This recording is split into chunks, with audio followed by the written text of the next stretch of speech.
Right, good afternoon. So I'm going to show you how these pendulum mounts work and how to get them off. It's fairly simple, to be fair.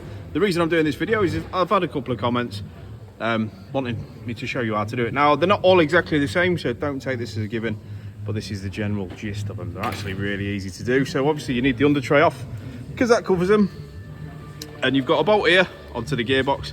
Don't go nuts on these bolts when you tighten them up because they are in the gearbox casing. It's going to cause a world of pain if you over tighten them and rip the threads out. Same with that one, into the gearbox housing, and then this one goes through a bush into the subframe. Always, just on a side note, always check that bush if you're having any issues driving, because that bush, when it wears, there'll be so much movement. But anyway, let's show you how to get these off. So I'm going to show you with the little 3/8 Milwaukee. Like I said, don't go nuts. These all have a torque setting, so as simple as that. I'll drop the bolts for now, don't panic. They all go in a separate, they all go in a set space, as you can see on the floor. They're different lengths, don't try firing them in the wrong hole. I have seen it happen, and they're just like anything. If you get it in the wrong hole, someone's going to be upset. And then just this last one on the subframe.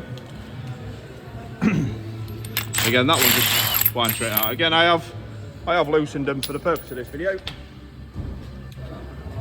And simply all you do is grab hold of it, ignore the coolant dripping off it. I've just done a water pump, and there it is, guys.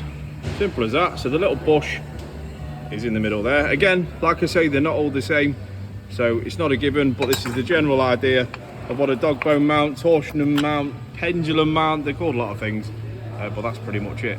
And like Adam's doing there, if he wants to show you again, what happens when that's detached is your engine can rock backwards and forwards like that. And if you can imagine you're accelerating at some hell of a force, you're going to have issues, and you're going to feel that, and you're going to cause more damage. So if you're having any issues like that, have a look at this pendulum mount. So obviously the bush there, that's on the actual mount, and then this one in the subframe.